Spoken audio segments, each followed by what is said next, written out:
పెట్టుచున్నాను అని కీర్తనాకారుడు సెలవిస్తున్నాడు. సింహము పిల్లలైనా లేమి కొంటాయేమో కానీ నా పిల్లలు లేమి కొనరు. నా పిల్లలు నా యందు విశ్వసించిన వారు, నాకు ప్రార్థన చేసిన వారు, నా పిల్లలు వారు లేమి కొనరు. కారణము వారు నిద్రపోతున్నా కానీ నేను వారికి పెడుతున్నా. దేవుని సన్నిధిలో నివసిస్తున్న దేవుని బిడ్డలు, దేవుని మందిరములో నివసిస్తున్న దేవుని బిడ్డలు, దేవుడు గొప్పగా వారిని పోషిస్తాడు. కారణము ఆయన కృపచేత నిన్ను నన్ను పిలుస్తున్నాడు. కృప ఉంది కాబట్టి నీవు నేను రాగలుగుతున్నావు. కృప ఉంది కాబట్టి నీవు నేను దేవుని సన్నిధిలో నిలబడగలుగుతున్నావు. కృప ఉంది కాబట్టి నీవు నేను దేవుని సన్నిధిలో దేవుని స్తుతించే వారిగా ఉన్నాం. కానీ పాత నిబంధన మందిరములో అలా లేదు. హల్లెలూయా, హల్లెలూయా, హల్లెలూయా. దేవుని బిడ్డలారా, బైబిల్ గ్రంథంలో పౌలు భక్తుడు కూడా చక్కగా ఏం చెబుతున్నాడో తెలుసా? రోమా పత్రిక 5వ అధ్యాయము 12వ వచనాన్ని ఒకసారి మనం చదువుకుందాం.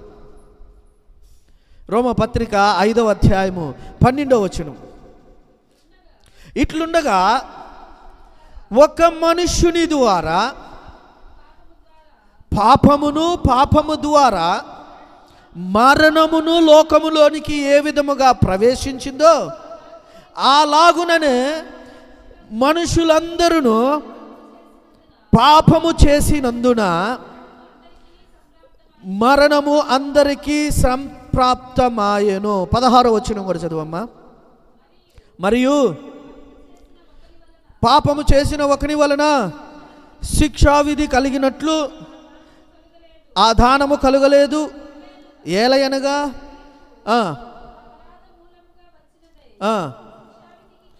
శిక్షావిధికి కారణమైను కృపావరమైతే అనేకమైన అపరాధముల మూలముగా వచ్చినదై మనుష్యులు నీతిమంతులుగా తీర్చబడుటకు కారణమైంది. 17 కూడా చదువమ్మా. మరణము ఒకని అపరాధము మూలముగా వచ్చినదై ఆ ఒకని ద్వారానే ఏలిన ఎడల కృపాబాహుల్యము నీతి దానముగా పొందిన వారు, జీవము కలిగిన వారు మరి నిశ్చయముగా యేసు క్రీస్తు అను ఒకని ద్వారానే ఏలుదురు. యేసు క్రీస్తు ఆయన ఈ భూమి మీదకు ఉద్భవించింది నిన్ను నన్ను తన దగ్గరకు తన మందిరమునకు నడిపించటానికే. గొర్రెల కాపరులను ఏ విధముగా నడిపించాడో దేవదూత ప్రత్యక్షమయ్యి, ఇదిగో మీ కొరకు రక్షకుడు పుట్టి ఉన్నాడు, ఆ గొర్రెల దొడ్డిలోనికి వెళ్ళండి, సింహాసనము కలిగిన రాజవీధుల్లోకి వెళ్ళమనలా, రాజా మందిరములోనికి వెళ్ళమనలా, గొర్రెలు లేదా పశువులు నివసిస్తున్న దొడ్డె దగ్గరకు వెళ్ళమన్నాడు. ఆ దొడ్డెలో ఆ పశువుల పాకలో రక్షకుడు పుట్టి ఉన్నాడు అని చెప్పారు. వారు ఆ రక్షకుని దగ్గరికి త్వరగా వెళ్ళి ఆ బాలుడిని చూశారు. దేవుని బిడ్డలారా, నిన్ను నన్ను తన సన్నిధికి పిలవటానికే ప్రభు అయిన యేసు క్రీస్తు ఉద్భవించాడు. మానవుడు దేవుని సన్నిధి నుంచి వెలివేయబడ్డాడు. మానవుడు దేవుని సన్నిధి నుంచి పంపివేయబడ్డాడు. కారణము ఒకని పాపము మూలముగా. ఇక్కడ పౌలు భక్తుడు కూడా అదే చెబుతున్నాడు. ఏం చెబుతున్నాడు? ఆదాము మూలముగా ఏమొచ్చిందంట? పాపం వచ్చిందంట. ఆ పాపము మూలముగా ఏమొచ్చిందంట? మరణం వచ్చిందంట. చాలా జాగ్రత్తగా వినండి. ఆదాము మూలముగా పాపము, ఆ పాపము మూలముగా మరణము, అది అందరికీ వచ్చేసిందంట. అందరికీ. ఒకని పాపము అందరికీ అంటువ్యాధిలాగా, ఒకని కరోనా అన్ని దేశాలకి అంటుకుంది. ఏంది? ఒక్క కరోనా ఒకటి దగ్గరకు మొదలయ్యి అన్ని దేశాలకు అంటుకున్నట్టుగా ఒక్క పాపము ఒకని నుండి మొదలయ్యి మానవునికి అందరికీ అది వచ్చేసింది. అయితే మానవులందరూ దేవుని సన్నిధికి దూరం అయిపోయారు. అయితే ఇక్కడ మనం చదువుకుంటున్న ఈ వచనాలలో అనేకమైన పాపముల మూలముగా ఏమొచ్చిందంట? కృపాదానం వచ్చిందంట, కృపావరం వచ్చిందంట. మానవుడు ఒక్కడు నీతిమంతుడుగా బ్రతకలేకపోతున్నాడు. మానవుడు ఒక్కడు పరిశుద్ధముగా బ్రతకలేకపోతున్నాడు. మానవుడు ఒక్కడు దేవుని సన్నిధిలో చేరటానికి యోగ్యుడిగా బ్రతకలేకపోతున్నాడని దేవుడు చూసి, దేవుడు మానవులందరూ నశించిపోతున్నాడు అని కృపామయుడైన యేసుక్రీస్తుని భూమి మీదకు పంపించిన కారణము నిన్ను నన్ను నీతిమంతులుగా తీర్చటానికి, నిన్ను నన్ను దేవుని దగ్గరికి నడిపించటానికి. ఆ ఒక్కని ద్వారా మనందరికి ఏమొచ్చిందంట? కృప వచ్చిందంట. ఆ కృప మనకేం తీసుకొచ్చిందంట? నీతిని తీసుకొచ్చింది. నీవు నీతిమంతుడిగా మారటానికి కృపే కారణం. నీవు పరిశుద్ధుడిగా మారటానికి కృపే కారణం. నీవు దేవుని సన్నిధిలో నిలబడటానికి కృపే కారణం. ఈ కృప ఎవరయ్యా అంటే ప్రభు అయిన యేసుక్రీస్తు. అందుకే ఆయన ఈ భూమి మీదకి వచ్చాడు. కృపా సత్య సంపూర్ణుడిగా ఆయన ఈ భూమి మీదకు రావటానికి గల కారణము నీలో జీవమును ఉంచటానికి, నీలో నీతిని ఉంచటానికి, నీలో పరిశుద్ధతను ఉంచటానికి. వెలివేయబడిన నిన్ను, పంపబడిన నిన్ను నీవు పశ్చాత్తాపడి మారు మనసు పొంది దేవుని సన్నిధిలో క్షమాపణ కోరుకుంటే ప్రభు అయిన యేసు రక్తము నీ పాపములను కడిగి ప్రభు అయిన యేసు మార్గము నిన్ను దేవుని సన్నిధికి మరలా నడిపిస్తుంది. నిన్ను దేవుని దగ్గరకు మరలా చేర్చుతూ ఉంది. యేసుక్రీస్తు భూమి మీదకు నీకు మేలు చేయటానికే వచ్చాడు.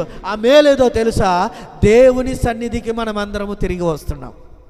ఈరోజు దేవుని సన్నిధికి వచ్చిన మనమందరము ధన్యులము. దేవుని సన్నిధి కలిగిన ఈ గృహము ధన్యత. ఈ దేవుని సన్నిధికి నిన్ను నన్ను దేవుడు పిలుచుచున్నది ఆయన కృపచేత మాత్రమే అని నీవు మర్చిపోవద్దు. అందుకనే ఈ మందిరము కూడా ఎలాంటిదో ఈ 5వ అధ్యాయంలోనే 2వ మాట మనం ఒకసారి చదువుదామండి. ఈ 5వ అధ్యాయంలోనే 2వ మాట చదువుతారా? 2వ వచనం. మరియు ఆయన ద్వారా మనము విశ్వాసము వలన ఈ కృపయందు ప్రవేశము గల వారమై అందులో నిలిచి ఉండి దేవుని మహిమను గురించిన నిరీక్షణను బట్టి అతిశయపడుచున్నాము. ఏమైనా అర్థమవుతుందంటే ఈ మాటలో నేను మీకు కొంచెం వివరించుతా, చాలా జాగ్రత్తగా. యేసుక్రీస్తుని నీ రక్షకుడిగా నువ్వు అంగీకరించాలి. యేసుక్రీస్తుని నీ సొంత రక్షకునిగా నీవు విశ్వసించాలి. నీ దేవునిగా నీవు నమ్మాలి. నమ్మకము లేకుండా నమ్మిన వ్యక్తులకు మాత్రమే దేవుడు కృపను ఇస్తున్నాడు. నమ్మకము లేని వారికి కృప దొరకదు. విశ్వాసము లేని వారికి కృప దొరకదు. ఎవరికి కృప దొరుకుతుందంటే నమ్మేవారికే. ఇక్కడ ఒక మాట మీరు ఆలోచన చేయండి. ఒక ఆలోచన ఏంటి అని అంటే, గొర్రెల కాపరుల దగ్గరకు వచ్చి గొర్రెల కాపరులకి ఈ దేవదూత ఈ వార్త చెప్పింది కదా, మీకోసం రక్షకుడు పుట్టి ఉన్నాడు. ఎక్కడ పుట్టి ఉన్నాడని చెప్పాడు? పశువుల పాకలో పుట్టి ఉన్నాడు. అసలు వారు ఎవరి కోసం ఎదురు చూస్తున్నారంటే మెస్సయ్య కొరకు ఎదురు చూస్తున్నారు, క్రీస్తు కొరకు ఎదురు చూస్తున్నారు. ఎందుకు? వారి బానిస బ్రతుకు నుండి ఆయన మాత్రమే విడిపించగలడు, వారిని రక్షించగలడు అని ఎవరి కొరకు ఎదురు చూస్తున్నారంటే క్రీస్తు కొరకు ఎదురు చూస్తున్నారు. ఈ క్రీస్తు కొరకు ఎదురు చూస్తున్న వీరు పశువుల పాకలో పుట్టాడు అంటే ఎవరైనా నమ్ముతారా? ఎక్కడన్నా ఇదిగో పలానా ధనవంతుడి ఇంట్లో పుట్టాడు, పలానా రాజకుటుంబీకులలో పుట్టాడు, పలానా ఉన్నతమైన స్థానం కలిగిన అతని ఇంటిలో పుట్టాడు అని అంటే ఎవరేమైనా నమ్ముతాం? పశువుల పాకలో పరుండి పెట్టబడ్డాడు, పశువుల పాకలో పుట్టాడు అని అంటే ఎవరైనా నమ్ముతారా? నమ్మరు. ఇశ్రాయేలీయులు చాలామంది నమ్మకుండా ఉన్నారు. శాస్త్రులు పరిసయ్యులు యేసుక్రీస్తు ఎదిగి పెద్దవాడై ఆయన పరలోక రాజ్య సువార్తను బోధించి మానవులను దేవుని దగ్గరకు నడిపిస్తుంటే ఆయన పని అదే కదా, మానవులను దేవుని దగ్గరకు చేర్చడం, మానవుని దేవుని సన్నిధికి నడిపించటం, మానవులను పరలోకంలోనికి తీసుకుపోవటం, ఇదే ఆయన పని. అయితే శాస్త్రులు పరిసయ్యులు ఆయన నమ్మలేదు.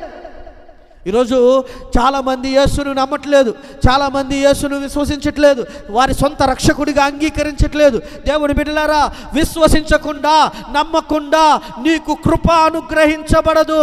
నమ్ము వారికే కృప అనుగ్రహించబడుతుంది. నమ్ముట నీ వలనైతే నమ్మే వానికి కృప అనుగ్రహించబడుతుంది. నమ్మకము గలవాడే దేవుని దగ్గర నీతిమంతుడిగా తీర్చబడటానికి కారణము. అబ్రహాము దేవుడిని నమ్మాను, అది అతనికి నీతిగా ఎంచబడింది. ఎలా ఎంచబడిందంటే నమ్మకము అబ్రహామునకు కృప తీసుకొచ్చింది. నమ్మకము నీకు నాకు కృపను ఇస్తుంది. అంత మాత్రమే కాదు, నేనేం చేస్తుందంట, ఇక్కడ మనం చదువుకున్న ఈ వచనము, విశ్వాసము వలన ఈ కృపయందు ప్రవేశము గలవారు